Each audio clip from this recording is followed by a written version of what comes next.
Welcome back to another episode of Draft Talk. I am Tyler Brooke, rocking a hat, trying to join Justis with his swag today. Joined alongside Justis Mosqueda. Justis, how you doing, man? I'm doing great. I can't complain. It's sunny days now. Yeah. So I know people in Wisconsin, last week, I was bragging to Andy when we did our show, and I was like, it's 70 here. I know you guys got like 2 feet of snow. So, Dude, Indiana, I'd argue it's been more annoying. The snow obviously sucks. Maybe I'm minimizing the snow a little bit, but it's like last week, half of the days were 20 and then half the days were 70, and they weren't like subsequent. It was just kind of like this. yeah. So for people with allergies like myself, like just sinuses are absolute just mess lately. But that's not why we're here. We're here to talk about running backs. This is the one class I feel like in draft talk we've gotten to position wise where I'm like, okay, I can see why people don't love this draft class. Weird one. We're going to get to that in a little bit. But first, we wanted to start it with we like to do a segment of guys we ended up getting to. And for me, I got to a few random ones I was kind of surprised by. I wanted to start with Bryce Lance. Have you gotten a chance to look at him at all? I've talked with scouts about him. They're higher on him than the media is, I think. I know he's got an age thing. I know he's on the older side. I haven't really done a ton of work on receivers, especially since Green Bay's kind of oversigned right now. Oh no, he's up to like 87 on the consensus board now. I remember talking to scouts when he was like in the 150s, and I was like, just sending him screenshots and being like, what rankings look wrong? And Bryce Lance was one of them. People seem to like him.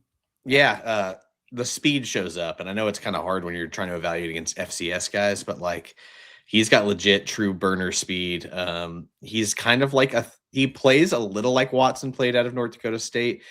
I just don't know if he's as big. And when I watch him as far as route running, he's very upright and a little like I guess a little stiff getting in and out of his breaks, but man, like dude can scoot. So that one was one I was kind of surprised by. It's so funny. I was talking to Paul Noonan, one of our colleagues at Acme Packing Company. North Dakota State is a hard one to watch the offense and evaluate NFL talent because they just run some weird stuff and they're bullying small. Yeah, I mean, it's like K-State. I mean, ideally, they want to run power. Right? Yeah. I mean, they want to hand the ball off and behind a pulling guard, and that's what they want to do. Christian Watson, if people don't remember it, it's not like he was putting up superstar numbers at North Dakota State because they were rotating those guys out constantly, and we're using those guys as like guys to like crack block safeties for the most part. Like, the whole receiver thing was kind of a secondary situation for him. I just looked it up. Bryce Lance ran a 4.34. I didn't realize that. Again, I'm not on the receiver beat this year. Receiver and safety are probably the positions I'm going to be paying attention to the least. Yeah, he's going to turn 24 in August. That's one of the big things. That's not that old for a fifth-year guy. Yeah, you could be Akeem Mesidor and be 75 years old. The other guys I got just two more. Michael Trigg out of Baylor, 6'4", 240, kind of a slot tight end. And I actually was really frustrated by his tape for being a guy with. I just know people have said like he's pass catcher. He's not tight end type thing. Too disrupted against press for a guy of his size too, but man, some of the craziest jump ball tape you'll watch. That dude's kind of freaky when it comes to that. And what I appreciate in a class of a lot of meh at tight end, he at least has one very, very defined trait, which made it, at least a fun watch at times. And other times I was like, what the hell is this guy doing? They really, really tried to make him like an inline or like, wing tight end, fit split zone or insert.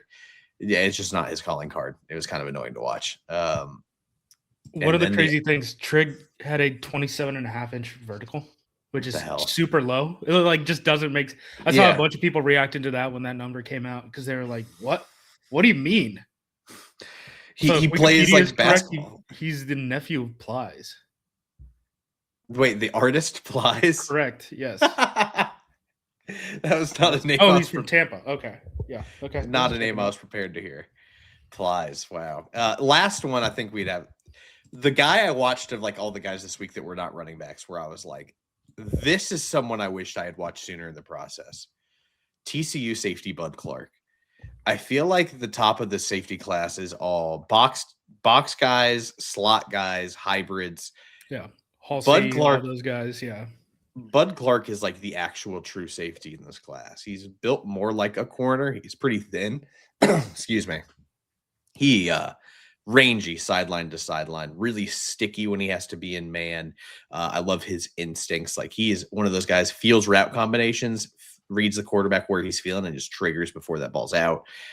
Lot of really, really good tape like that. And I'll at least give him credit. Too tiny to be a consistent like box guy, but when he has to make a tackle, he's at least flying in there and he's not afraid. And I always appreciate that from smaller guys. But I had a ton of fun from him. He ended up being safety 5 for me. I think he's he's right behind Halsey for me. I think for a team that actually needs one of these rangy safety types, that he feels like he's the only one I watch that checked that box.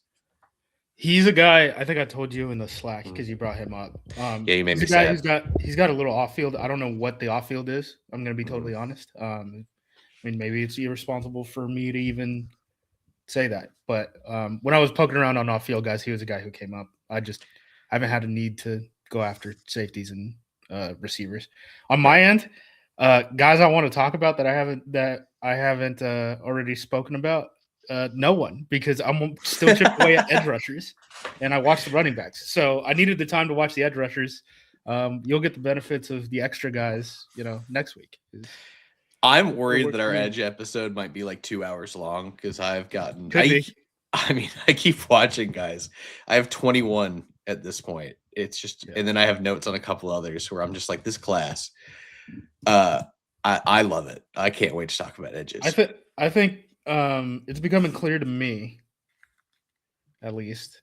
And again, I haven't watched the safeties. I haven't watched the receivers, but from where the Packers are picking, right? So, you're going to be on the board at 52 and then, from there on out, right? I think the deepest positions in this class are going to be corner and edge. Yeah. Yeah. I think that's what it's going to be. I know like people at the high end are like, it's a great linebacker class because we're going to have 2 guys early and stuff like that. But once you get like 50 and on, I think it's going to be, or really like 35 and on, it's going to be corners and edge rushers to me. You could maybe talk me into the defensive line because I at least liked a lot of the guys I watched, but I wouldn't say it's excellent. But no, I mean, I loved our corners episode, just diving into the number of names we looked at. Like I just had a ton of fun. You can go back and listen to any of our draft talk episodes on Frozen Tundra Frequencies, wherever you listen to podcasts. If you're looking for a visual component, we are on YouTube at Best Available. I know that's confusing because we have 2 different names for this, but this is just kind of how we've operated with it this year. Yep. I appreciate us letting draft talk be a collaborative effort here. So it's been a ton of fun. All right. Running backs, just give me your thoughts on the class as a whole before we dive into this. Everyone needs a good home. Yes. Except for Jeremiyah Love. I know there's people that are doing like fantasy football stuff and are like doing all these rankings. And I'm like, why are you guys drafting these guys before before we know where they land? Because I don't trust any of these guys to produce other than Jeremiyah Love. Yeah. Unless you tell me where they're going, what their situation is like. Reasonably, just none of them are workhorses. You could maybe talk me into a couple, but like I don't feel confident about that. I feel like that's going to have to be behind a great offensive line. But where does Jeremiyah Love? Because we'll just get into it because he's our running back 1. It shouldn't be. If it is, I'm not going to running back 1. There's no one. There's no discourse. There's no first take get up segment of actually. I think this guy's running back 1. Where does he rank over? Yeah, we don't have to talk about that since I already did that. Ty Simpson's actually my running back 1. So. Ty Simpson's my running back 1. Over the last, let's say, decade, where would Love rank for you among running backs? Man, I like Genty. I think he's in the Genty tier. He's better than anyone in 24. My internet is not moving fast enough for me to get to 23. Bijan. I think Bijan is better, but he was better than Gibbs. He's better than the Brees K9 year. I mean, we quickly might get to Bijan was the only guy better than him since Saquon, probably. I was gonna say the two that came to mind were Saquon and then Bijan, and then I don't know if it's Bijan or Bijan. I swear he said it two different ways, but I think you can at least have the conversation when it comes to Bijan, but I'd still take him. But getting to see Jeremiyah Love in person too put a whole different perspective in it for me. I'm like, oh, he literally is just different. Like, Yeah. it's that combination of being like a really well built back and being so loose, like fluidity wise, because he can stay upright through some funky angles. He's addicted to spamming the hurdle button, like if it was Madden. Yeah. Some of the craziest hurdles you'll see, but it's like him and Sadiq are like, it's like you guys are doing this like every game. Yeah. How are you not dying? It's the body control and understanding of just like, I've never seen a guy built like that so comfortable with how his body moves. It's really something special to watch. Yeah, I think we're in the same spot where, yeah, I think it's since Saquon is probably Bijan, and then, it's like him and Genty. Right? And what Bijan went,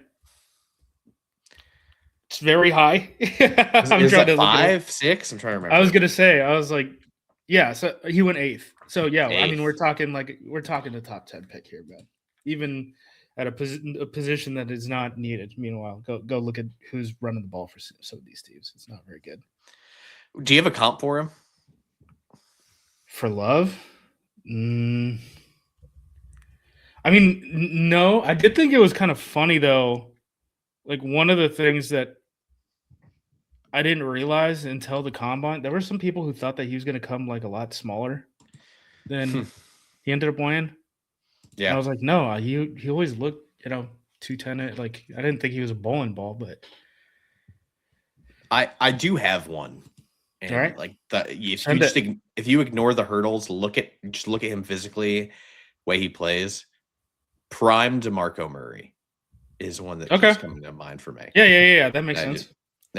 Just kind of like you see him, you're like, that is a running back that is built different than most running backs. And when he was playing at his best, man, like it was just such a fun blend of power, speed, wiggle. Wasn't he the league's leading rusher one year in Dallas? Like, for sure. Yeah. Obviously, and he's a coach now, which I always think is interesting with the Chiefs. Because is he KC now? I remember if they had not taken Kenneth Walker, that would have been a really interesting one to me. Yeah, because it's just so interesting that like you go from like freak athlete to coach, and it's like, I don't know, like just be super athletic. What if you were 220 and ran a 4.3? Yeah, like, I don't know how good that coaching is. But I don't get it. Why don't you just simply be faster than that guy? That's my coaching. Yeah, J Love, obvious number one. After that, I think people start fighting. You know what? Since I think I did rankings last week, why don't you go ahead with the rankings and then we'll go off. Sure. That. I saw 7 guys after Jeremiyah Love, so we can go. Number 2, I'm going with this is pretty much a chalk pick. Jadarian Price from Notre Dame. Jeremiyah Love tried to fight it, but he's my number 2 as well. I for a little bit, I had another guy ahead of him, and then I started watching more film, and then I was like, no, I really do think Price is the second best back. He reminds me a lot of Blake Corum. Ooh, I like that. Yeah, that's a good one. He's a guy who, pretty patient, is going to take advantage if you have a really good offensive line in front of you. Home run speed is like kind of there, kind of not. Like it's good enough. I think he's going to help a lot more in short yardage spots if you're running like duo consistently, like any of these like inside runs. He does well in pass protection, which is a huge deal for these guys. So I think he could be like your number 1 back, still be on the field on third downs, things like that if you want him to. I know he didn't have a ton of production receiving wise, but they kind of used him as a pass blocker there in a 2-man rotation. So he didn't really get a lot of opportunities. This is a very stupid thing, Tyler. I actually did go back and watch his combine workout where he's doing the pass catching stuff. Because I do think that that's like one of the actual valuable on field, like the wave drill for most of these like defensive linemen. I'm like, I don't care. But like, if you're going to give an opportunity, like, I don't know how many passes Price was even throwing, like 20 a year, right? Mhm. And I could watch 30 in about a couple minutes watching the combine stuff, then Yeah. I'll do that. I don't think hands are really going to be an issue with him. No. So he hasn't done it, but I don't anticipate that being an issue. Especially like for the most part, man, you're running into the flats if you're a running flat angles, Mhm. check downs. Yeah, That's really it. You don't really have that much else besides those. yeah. As long as his hands physically work, it should be fine. So Price is my number 2. Got some comps in here. I didn't have a comp for Love, but my comp is Corum. I liked that one because I mean Corum has turned into like kind of an ideal backup running back for the Rams, and that's kind of exactly what I envision for Price is like a preferred backup in a rotation where he can fill in on all 3 downs instead of being in a very specific situation where some of these guys, it's going to be Packers fans a Chris Brooks role where it's like heavy pass pro, limited rushing opportunities. It's just like we need you to fill that hat. Price can do a little bit of everything. It's just he doesn't have top tier athletic tools. But I like his vision. I think he can get skinny through holes. I think he's got enough elusiveness in space. Like you said, the top end play speed's adequate enough. He can generate chunks. But just overall a useful player who is like, he's not replacement level, but he's just someone that like you're going to have on your roster for, at least one contract and never be like stressed about him or worried about losing his roster spot. He's just going to kind of be there. That's the thing with Price. I've seen people have him like sneak in the back end of the first round and stuff. Or when I see that, I want to vomit. Like, yeah, I'm like, dude, we're not talking about a guy who's ever going to be in the Pro Bowl conversation. I don't think. Yeah. He's just going to be like you really want to pair. And again, this is why we talked about this whole thing. It was like, it's dumb that fantasy people are getting ahead of this stuff. Like, just wait, please, for the love of God, just wait the extra 30 days. Like Price, you really want to pair with like a scat back. Yeah, that's the best way to take advantage of both of them. Is Price can eat up all these carries, do everything, be on the field all the time, and then when you want to draw up an explosive, you have the guy who's running a 4-3 doing it instead of him. So makes me feel like Miami. Yeah. There's another guy on here too that it's kind of the same story, and I was like, who would be really good with Miami? Like just soaking up a bunch of carries from like A-Chain. Yeah, cool. All right, who's your RB3? I like the flashy things, and it's going to show up here, man. Mike Washington Jr. is 223 pounds and runs a 4.33. And some of the play, like the first, I think it's like the first 2 drives against Texas. I'm just like, oh my God. He got better down the stretch, man. That's true. He played at a real interesting offense. He played for Bobby Petrino. Petrino is a lot of things. One thing he's not is a bozo from an X and O standpoint. They had him do a lot of things, and they basically didn't have a passing game there at Arkansas. I mean, they physically threw the ball sometimes, but really what they wanted to do is they wanted to run with Mike Washington. They wanted to run with Taylon Green.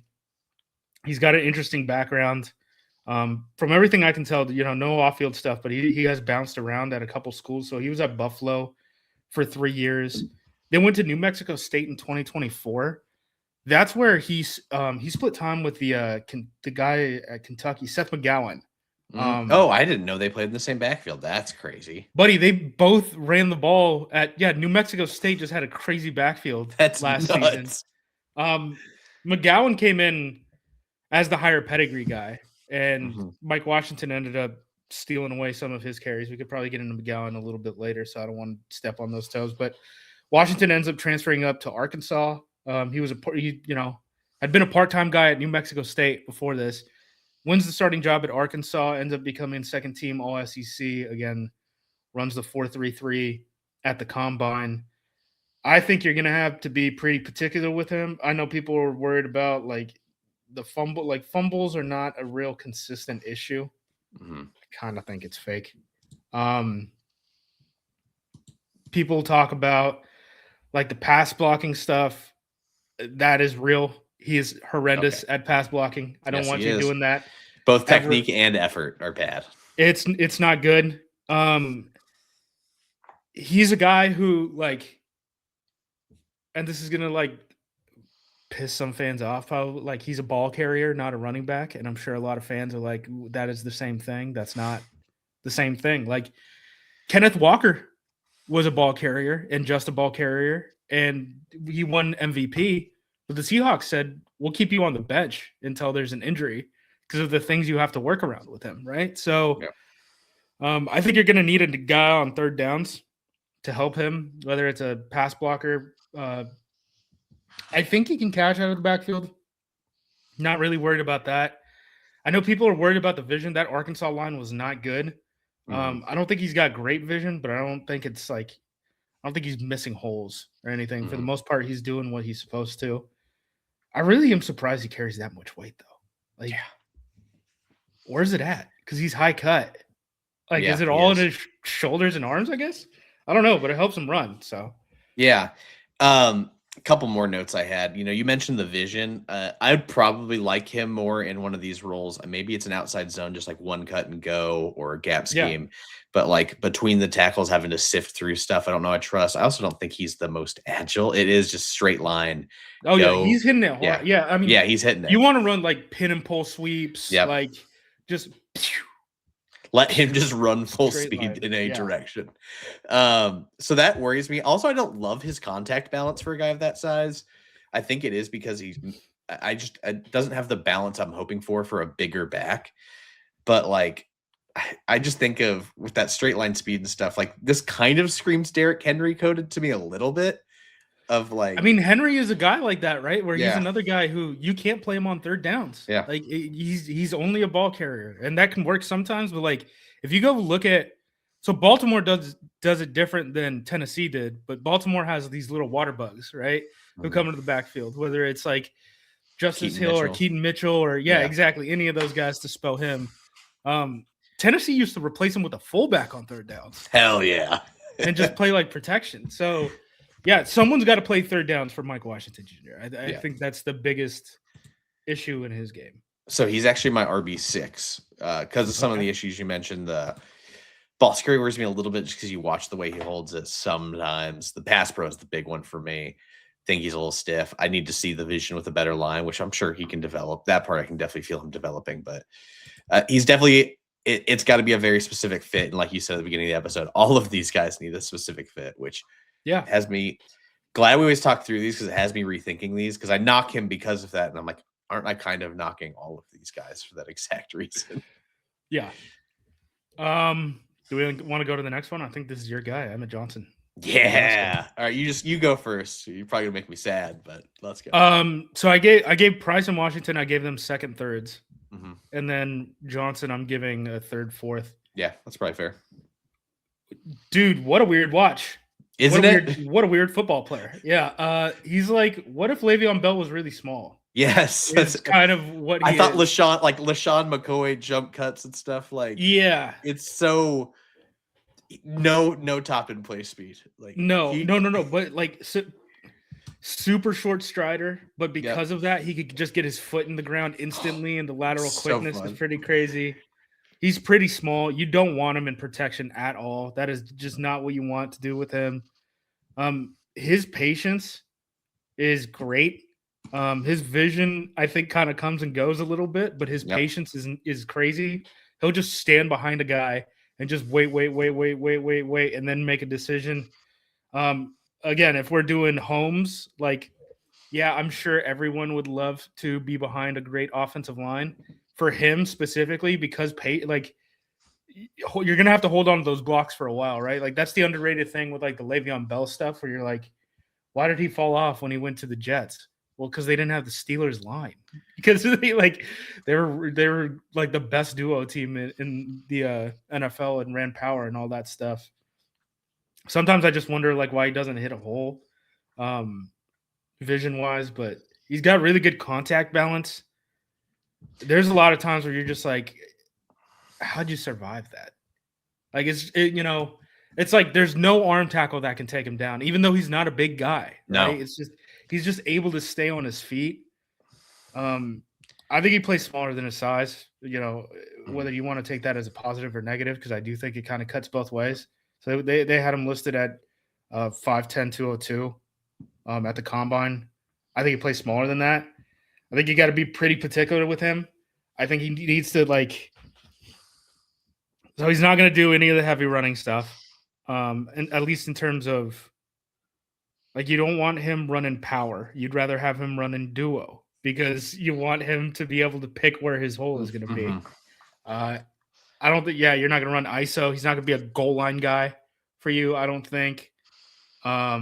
He's not going to be a pass protector if you need him in that type of situation. I don't think that he's like Kamara level Christian McCaffrey in terms of the pass catching stuff. I saw some people hype that up. I'm not fully there. I think he's going to be pretty good at it though. I think he's just got to be like a really good ball carrier behind and pass catcher behind a line that wants to run some scheme, whether it's like zone, duo, that really takes advantage of his patience and vision. That's where I'm at. So I think I know why I have him ranked higher than Mike Washington. Like the trait I've always valued with my running backs more than anything is contact balance.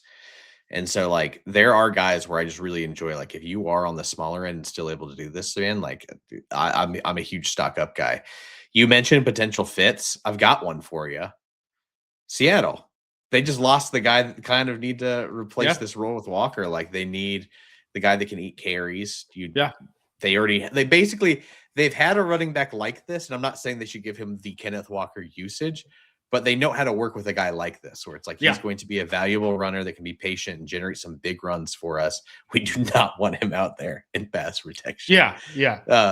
So a team like that with an established offensive line, I think would be a ton of fun. I just in a underwhelming running back class, man, I just thought he was so fun. Like I just had so much fun watching him, which we don't always get to enjoy in a draft class like this. I watched a couple extra games of Johnson just because of that. Just to see it. Yeah, I mean, again, it's a big do you trust it at the next level type of thing? Because the guys do get bigger. Listen, I got obsessed with Deuce Vaughn, so maybe I shouldn't be the guy that talks about the size of running backs. But he is fun. I mean, genuinely, there's some plays where you're you think he was going to be tackled. There's an Iowa 3 tackle attempts ago. Yeah. There's an Iowa one where there's literally down the middle linebackers flying at him, and I don't know how in this phone booth he just stops. Really fun watch. I'm glad you have him kind of where I do. The relative athletic score 5.85 is a red flag for a lot of people, but I'm if you go watch the tape, man, it's a different type of running back. Oh, yeah. I'm sure. Yeah. He had weird splits though, right? Because it was. I'm checking. Wasn't his cone horrendous, but his shuttle was really good? Which who cares about the cone for running backs? I'm pulling it up. Here we go. I see orange and red. Yeah, 4.28 shuttle, which is 64th percentile, and then a 7.323 cone, which is the 29th. Yeah. So his shuttle was fun. I don't care, man. He's a short strider. I think the benefit that he gets is he's going to be able to get his foot in the ground. Yeah. Whenever, and the thing is, because he's such a short strider, he's able to react faster than everyone else on the field. He has the best elusiveness in this class, in my opinion, by a pretty wide margin. Yeah. Unless you're counting Jeremiyah Love, but I think I don't think we count. I don't think we get to count him in any of this. All right, should we hit my RB5? Can I guess who it is? Go for it. Jonah Coleman. Yep. I think people have him as RB2. By the way, that there are a handful of people that are really high on him. I don't love him as a ball carrier. Thank you. So his best trait is he just never has to leave the field. He can kind of do everything. He is one of these guys who can protect and stuff like that. I think he's, jack of all trades, master of none type of running back. Bigger body, which is going to be able to help for some of these teams. I think there's nothing you can't do with him. It's just, I don't know how many 10-yard runs he's ever going to get in his NFL career, right? I think you're handing the ball off to Jonah Coleman. I think you're hoping you're getting 4. Right? Every single time. If you need 3, you're getting 4. If you need 8, you're getting 4. Yeah, exactly. So I mean, again, I think that there's value to a guy like that. I think there's good homes For sure. for a guy like that. Like, again, we brought up, I was going to say New Orleans too, but New Orleans, I guess, already has K9. A team like Miami, where you got a smaller. Wait, hold up.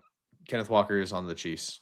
You said New Orleans? Etienne or Oh, A-Chain is on. Yes, whatever. Travis they have a running A-Chain, back. yes. Saints have a running back. I forgot. It's not just Kamara. But if you had a guy like a Kamara, if you had a guy like A-Chain, right, who, more scat back type of guys, you want to take carries off of that guy's plate. You want this guy to be the pass protector instead of, the little water bug. Coleman is one of these guys if you don't want to pay the price to grab Jadarian Price early on. Mm-hmm. Hey. I think you could wait for Coleman and he can fill that role for you. I like his foot quickness for a guy who was listed at 228, like good feet. And I mean, my favorite trait of his is even if it's not pass pro, just blocking for teammates. Yeah. He really wants to throw his face in there. I'm disappointed with his contact balance because I see a guy built like that and I'm like, he should be a bowling ball, and it's just not there, which is if it was, man, like he'd be RB2 for me in this class. I think it would really unlock a lot of his game. But I do appreciate, soft hands, willing and pass pro, can even lead block in some certain situations, some gadget stuff. Yeah. I had fun watching him, but I wanted more. It was kind of like empty calories for me in a way. He's all right. And that's okay. You can be all right, and that has value, but he's all right. I don't think he has to leave the field. I'm just not expecting anything dynamic pretty much ever. He's someone, if your starter goes down, you're not terrified of what the backup is. Like, he can start a couple games and he'll be perfectly adequate. Yeah. He's just not a dynamic guy, which is totally fun. And I bet he's going to help on teams and stuff too. I can see that. Yeah. I don't understand the hype for him as RB2 in this class. I haven't really seen it. Honestly, I'm not really engaged in the discourse this year. I'm like doing the work on my own and then just making phone calls. I want to give a shout out to the Ringer Fantasy Football guys. They had the best take. I think it was today's episode. They're talking about, we just need one college football draft analyst that as soon as the season ends, just lock him in a basement just until the draft. Don't let him look at anything. Let him only watch the tape from the games he's been watching, and then let him come out like the groundhog on draft day with his board and takes and everything. We do need a control like that. I think the closest we have is Charles McDonald, our boy Chuck. Because I hear him a couple of times, and I'm just like, your takes are just out there. And he's like, I don't listen to what anyone else is saying. Like, I appreciate it. Yeah. I still get the crossover from, like, McShay and stuff. I did think about doing this. It wasn't going to be for the draft. It was going to be for the NFL. The COVID year. Because once I got let go by XFL. So I was like, what if I just don't do any media stuff? And I just watch the NFL season, and it's one way. I'm not consuming any media. But then I realized it was going to be too hard, and then I got a contract with Bleacher Report, and was like, it's good. Oh, Bleacher Report. Good old Bleacher Report. All right. Last guy in the day 2.5 tier for me. So these are all 3rd, 4th round grades. Emmett Johnson, Jonah Coleman, and then Nick Singleton out of Penn State. Really? Okay, he's RB9 for me. But I think the injury dropped him down pretty. Yeah, I mean, he's obviously dealing with the injury. Broken foot at the Senior Bowl. Like, talk about a nightmare to the start of the draft process. Not good. Especially after splitting time with Katron Allen. And, Singleton, I mean, he must have had his worst year last year, right, in college. Because he came onto the scene and was like all Big Ten all freshman. Yeah. Home run hitter. I think he's going to help you as a returner. Again, the big TBD on the foot. I haven't heard anything about the foot. I'm aware of the foot. I don't think any teams are going to tell me about the foot until draft day. I'm sure that he's a guy who's probably going to get combine rechecked and stuff like that in a couple weeks in Indianapolis. Big body guy. I don't think that he's going to help you in pass pro as much. I think he does fit more in you want him as a ball carrier more than anything type of category. Like, he's more of a Mike Washington than a Jonah Coleman or a Jadarian Price. But I do think, like, he's got true home run speed. I think he could come in and be a kick returner for you almost immediately. Hopefully In the he NFL develops. kickoffs, that makes total sense with the way he's built. Oh yeah, 100%. Yeah, I Yeah. mean it's just a big run play. It's a one cut play basically. So Okay. I got Singleton. Did you have Allen over him then? I did, but again, Interesting. That's a it's debate. I it's know the not it's split. It's split. it's the foot injury. Like I had Singleton like a borderline day 2, and then he suffered the broken foot. I'm like, man, that's just like such a concern. Because I also felt like I really liked Singleton after the 2024 season and thought, there's a lot of factors into that, but just didn't love as much of what I saw. I thought the play speed went away from what it was, if that makes sense, just a tick. But that I will give him credit for a guy that was listed like 227. He runs real loose for a guy that size, which I really like. Yeah. And then he can lower his pads. He's another one of these patient runners that can let blocks develop.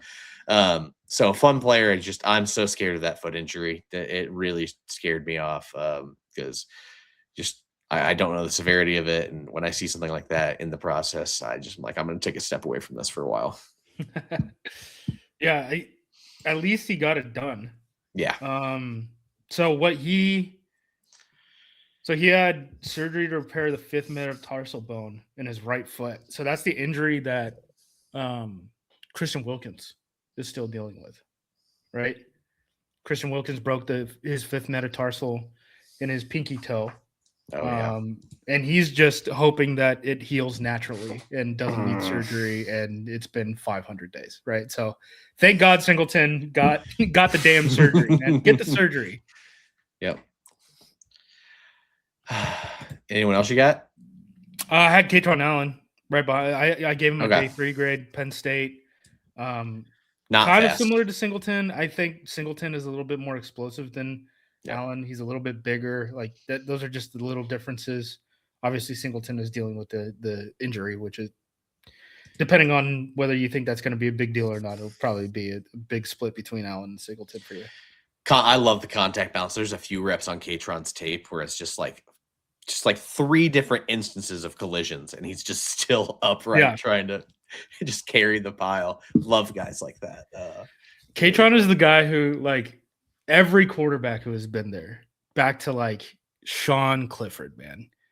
I remember just watching like the Penn State film when like Sean Clifford was there, and he's just the quarterback is always just having to move Katron into the right spot. Like, no, this way. Okay. I'm like, okay, maybe there's something there. Sometimes running backs just gonna be give me ball. Yeah, we go that way. Yep. Oh man. All right. You said is that it for you? Those are the guys I've seen. Okay. So. Let's talk about Seth McGowan. I'm looking at these rankings. He's right ahead of Mike Washington for me, but they're the same player. Yeah. And so I'm wondering why I have that, because they're just very twitchy. They're almost identical size-wise. But I think Washington has the better measurables. He should probably move up for me if I'm talking this out right now. McGowan is an off-field guy, by the way. Yes, also dismissed from Oklahoma in 2021 after being arrested in a robbery investigation in which he pled guilty to. Yeah. Yep. That's tough. So that's a big deal. So he's Oklahoma 2020. Went to a JUCO. It was a weird situation because you're talking about your clock starting, going down to JUCO, and then the 1 year your clock had started was the pandemic season. So 2020 he's at Oklahoma. 21, 22 he's nowhere. 23 he ends up at Butler Community College, which is a big one in Texas. Not the Butler Bulldogs in Indianapolis. Shout out Butler. No. Ends up going to New Mexico State from Butler Community College. Was split time with Mike Washington and then transferred up to Kentucky this past year. Was kind of was a big recruit. And come in with the credentials from Oklahoma, but just kind of he pissed it away his freshman year with the robbery situation, and then kind of had to build up equity back. But teams are definitely still poking around on it. It's a factor. Yeah, as it should be. If you want to look at it from rose-colored lenses, he's 18, 19 when that happens, and you're just hoping that it's like a life lesson of just growing up. I'm trying to do devil's advocate here, but I feel gross even doing it. Not a good look. The tape, though, twitchy as hell. Kind of a fun watch, and I did not know about the robbery until I started digging after watching him. But yeah, he's one of those guys when he sees a seam, kind of like Washington, he's got that burst and home run speed. So this kind of guy. They do play pretty similar, which is funny that they're in the same backfield. I just think Washington, even in my own ambition, should be ahead of McGowan. A, not the off-field stuff. B, tested slightly better and almost an identical frame. So that's on me. Hand up. We'll take accountability. This is what Draft Talk's for. I'm glad we talked this stuff through. I've got a couple of crazy numbers at the combine. 4.4 shuttle, 4.49 40, and then a 42.5 vert. Oh my god. That play is at 223, dude. Yeah. Yeah. Wow. Okay, that's nuts. But he's gonna be 25 in October. That's another thing too. Yep, that makes sense because I mean this has been going on for so long. All right, glad we talked that one out. I've got a couple more random ones. We talked about Katron Allen at 7. I've got another guy ahead of Singleton just because of the foot. Go for it. It might be a little bit of a homer pick. Kalon Black. I love Kalon Black. I also loved early career Isaiah Pacheco before his leg exploded and he's no longer good. Yeah. They run identical. Yeah. Like I always said it about Pacheco, so now it goes to Kalon Black. They run like they caught the grass sleeping with their wife. Like just angry at the grass. Just stomping. Black was such a fun, aggressive, compact downhill runner. Some of the best leg drive at contact you'll see from a player in this class. He's got some awesome kick-ass reps. I think of the in Pass Pro. There's one I just watched on the Fernando Mendoza video I did where against Alabama, A-gap pressure, Black has to go across the formation to pick it up, and he throws his entire face into it. Yeah, that's I've watched I haven't done the study on Black. I've seen enough Indiana football. Tyler and I texted throughout the season because I was, again, right after they beat Oregon the first time, I was like, this team's winning the Natty, dude. I didn't believe this team is great. This team is great. It is winning the national championship. I will be watching it for the rest of the season. The way I think about him is, he's an inside runner, and he's going to help you in pass pro. Yeah. And he's not like a slow guy. No, either. But I wouldn't say he's fast. Yeah, I just think you want to run him inside if you're going to run him. That's it. I mean, that's how they use Pacheco too. So yeah. I've got Le'Veon Moss on here. I didn't watch a ton of him, but he's at 10 for me out of Texas A&M. I just the one sentence pitch I can give you is he's an efficient one cut power back. He's going to fight his way through contact for yak. He's got some of that leg drive. He got some awareness on outside zone. Just like not a burner. I don't totally trust his vision. I think he could assist more in pass pro. But again, didn't get to a ton of him. It just felt like he was efficient enough for me that he'll probably have some kind of home in day 3. Yep. I've seen him in passing because I had to watch. I mean, Texas A&M has 4 guys on that offensive line who are going to get drafted. So yeah, I've seen him in passing. The big thing with him is injuries. So not this year, but last year, ACL and MCL. This year, he missed a bunch of games with an ankle, was finally able to come back against Miami, and then he re-injured the ankle against Miami. And that was part of the reason why A&M, they were putting up video game numbers all year, but they weren't able to score at all against the Hurricanes in the playoffs. Yeah. So, yep. He didn't run at the combine either, so I don't know if he's going to plan on running at all. Love to hear it. If you need your water bug back, Damon Claiborne at number 11, way out of Wake Forest, 5'10", 188. He is explosive and elusive. I think he's one of these fun, third down backs out of the backfield. He can be a home run hitter, kind of a gadgety guy. I don't totally trust his vision, which is an extra concern for a smaller guy. He'll drop his eyes. You can see it on film where his eyes go down at the line of scrimmage, trying to force himself downhill instead of letting blocks develop. And I know we talk about fumbles not being a totally translatable stat, but he did have 7 of them this past season. And when you add that to being a smaller guy, that's kind of a big concern for me. But if you need one of these tiny, kind of almost scat backs, he is fun. Did you get a chance to see him in passing at all? I have not. I have not. I haven't had really a reason to watch Wake Forest yet. I haven't seen their offensive linemen. I'll probably catch them both in passing. We're not getting. I don't think we're getting a Zach Tom this year. I'm sorry to tell you. Yeah, well, there's there's a Polynesian offensive lineman that I have to get to eventually. Don't remember his name, but haven't gotten there yet. I don't think he's going to be Zach Tom. What a year that was! I still remember draft talk when we discovered him. We're like, who the hell is that guy? Do you have more guys? I can fire off a couple of thoughts. I've got 3 more. Okay, go for it. I'm sorry. Yeah, I started getting in the weeds. One I ended up loving, Jamari Taylor out of Virginia. Only 199 pounds, pretty compact frame. The Packers were at the pro day, and Virginia doesn't have a lot of guys, so he loves to lower his damn shoulder and just guys fall off of him. And you would not expect that for a smaller back. It is really fun to watch. He can obviously get skinny. He's got good ball security. He's got solid vision, solid burst.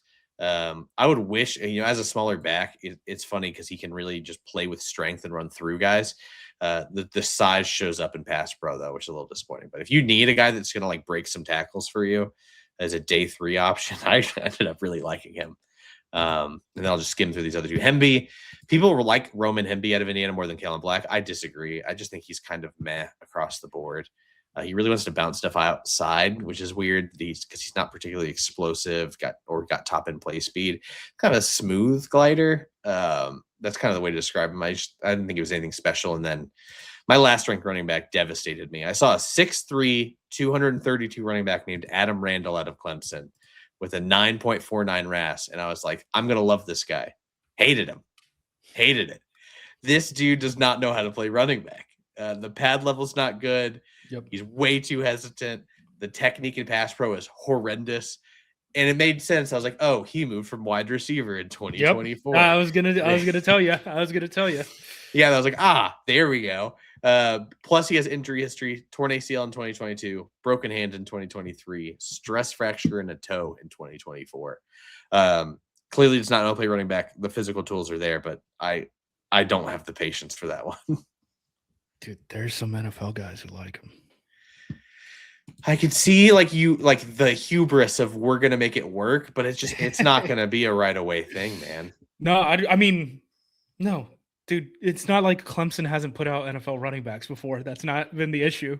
Yeah. Yeah. I mean, good luck. I think that there's a chance for him to go a lot higher than where he's ranked on the consensus board right now, which is 223. It's gonna turn someone into the Joker, dude. Dude. I don't know. Some teams believe, some teams don't. I will say that. Pretty split opinions on them. Couple guys to hit on after that. Desmond Reed from Pittsburgh. Saw him in passing because Pittsburgh was like undefeated at one point and was looking like they were going to make it into the playoffs and stuff. So I watched them. And then we had the ACC weirdness at the end. Yeah. He's a little water bug. 5'6", 174 pounds. He's super not going to be for everyone. Goodness. Yeah, I mean, he's going to be a punt returner for the most part and gadget guy. He's not going to be a consistent running back for you. And then the other one, who was? Oh, Robert Henry Jr., which is a guy who UTEP kid. Yes, or UTSA. UTSA. Yeah. So he's an all. Shout out Aaron Jones. Or no, that's UTEP. Sorry, I got that is UTEP. That is UTEP. He's an off-field guy. I didn't know that. So he was all state in Mississippi 4 years in a row. Oh, was Mr. Football twice in Mississippi. Oh, and went to junior college first. Dude. There's a there, right? So yeah, I was told that he's like an off-field guy. Teams like his ability a lot more than the rankings, but I think people aren't watching borderline draft pick UTSA running backs at this point. UTSA had a ton of people at their pro day, and they don't have a ton of prospects. So that's something that's worth keeping in mind. I could see Henry, depending on whether teams are open to the idea of him or not, moving up boards pretty quickly as we get closer to the draft. I haven't seen him yet. I've got a question for you. One name I remember from a couple years ago at Cal, went to Oklahoma this year and did nothing. Yeah. What happened? He had an injury, and then he just didn't do anything after that once he was healthy. Yeah, I mean, I don't know. I've seen some people say like, oh, buy the dip, and it's like he's had like 400 yards the last 2 years. Yeah. But Because he man, wasn't 2 even that years good. ago. Yeah, he wasn't even that good at Cal his last year. Because his last year at Cal is when he started getting banged up. I don't know, man. I think he's a running back. They get hurt. It is what it is. Yeah, sucks. Thank goodness these guys can get paid now, though, because especially for running backs. Something. Yeah, man. All right, I have such little notes on other guys. I don't even know which of these guys is declared anymore, so I'm not even gonna try and bring any of them up. Oh, I got a fun one. Okay, this one's for you. Got to pull up his name because I can't remember what. Is it a fullback? It is a fullback. Dude, Landon Robinson, the defensive tackle from Navy, is being looked at as a fullback by some. What about the receiver running back, Heidenreich? I don't know much about him other than he's receiver running back. That's weird. But I was told Landon Robinson is getting looked at as a fullback for some of these teams. He was at Shrine. And 297 pounds. He was fighting like hell out there, so I'll give him credit for that. Because for being such a small defensive tackle, he was flashing a little bit. So if he plays fullback, man, I'll be the number one Landon Robinson. Yes. Yeah. Always knew his name. Everyone knew that. I mean, more teams are open to this stuff, right? So we had the Chargers guy. We had the Ravens guy. The Browns got one last year in Aiden Huntington, the defensive tackle out of Tulane that they ended up just using on the offensive side as like a fullback and stuff too. I mean, I could see it, man. I mean, the Packers brought in Matlock, who's the Chargers' big boy at one point. I don't think Matlock is going to make that team now because they added Ingold because he followed McDaniel. So Matlock should be available in free agency or trade or whatever waiver claims at some point. You ain't trading for a fullback, Justis, unless it's cash considerations. Seventh round swap. Let's do it. But the Packers brought in guys like that in the past. Defensive tackles who help you in the return game are super valuable because it lets you do different things with those end of the roster wide receivers. Maybe those guys don't have to be returners or blockers on kick return and stuff like that. So I was told Landon Robinson is really good. I haven't seen it. Is really good on a kickoff return, and that a team might be willing to take him just because of that flexibility plus being able to play fullback. Listen, we're sickos at Draft Talk. I don't think you're going to get us to watch kickoff return film of a Navy guy. Yeah, maybe Justis. I can see Justis. I'll watch a cut up. I'm not going to go through it though. Yeah. All right. So next week is Edge Week. It is Edge Week. Would you say, you know what? I'm not even going to say it. Never mind. We'll hold that one in the chamber. You don't have to let every. Yeah, it's Edge Week. That's going to be a lengthier episode. We thought this one was going to be short. We're still 53 minutes deep. So yeah, we'll be back with that one. Anything to plug over at APC besides us being an aggregator website? Who Tanier said that? I'm really disappointed. I miss, dude. I've been out and I was like, who are we arguing with? No. Okay. I get it. No, man. I mean, we're just pumping out stuff right now. Yeah, we are. Hopefully we get some sort of action free agency wise. It seems like everything is just slowed down from a free agency standpoint. I think teams are too comp pick pilled now. Like I think free agency is going to be like 2 days and then it's basically done. And then teams are going to sit on the comp picks and you're going to have to wait until after the draft. I knew it was slow when I got 8 notification alerts that Joe Flacco had signed. And I'm like, that's where we're at right now. Can't believe no one wanted to make the 49-year-old quarterback a starter. It's so dumb. When he said that, I was like, listen, I get you're a pro athlete and this is how you're wired, but like, let's be a little realistic here, Joe Flacco. But he does ball out when he plays. Who would have been the team? I mean, well, Indy's going to have an opening early, right? And he's played in Indy, right? I'm not hallucinating that. Wasn't he in Indy? Oh my gosh, I gotta look it up. I swear, unless I'm just getting him horribly confused with Phillip Rivers, I swear he was in Indy. Okay, yeah, 2024. I'm not crazy. So it would have been that or like Arizona, I guess. You know what? Screw it for Arizona. Just have him play. Who cares? Yeah. Do not take Ty Simpson in the first round. Don't trade back into it. Yeah. QB1 Ty Simpson. Did you have any thoughts on that whole discourse? No, man. The First Take. I've never seen First Take. I've only been forced to watch these clips against my will. So. The Pat McAfee response to the First Take was weird. I didn't see it. I just saw him be like, "But Mendoza is better." Is basically what I saw it boil down to. Just to summarize it, he got so defensive that even Pat McAfee, notorious super guest-friendly host Pat McAfee, went, "I think this is why people think that you're getting paid for this take." That's so funny, man. That's a rough one. All right. That's going to do it for Draft Talk. Thank you for watching and listening. Hopefully both. Just have one, the other one that you don't do, just leave it on. Just leave it on. Give us the numbers. We really appreciate it.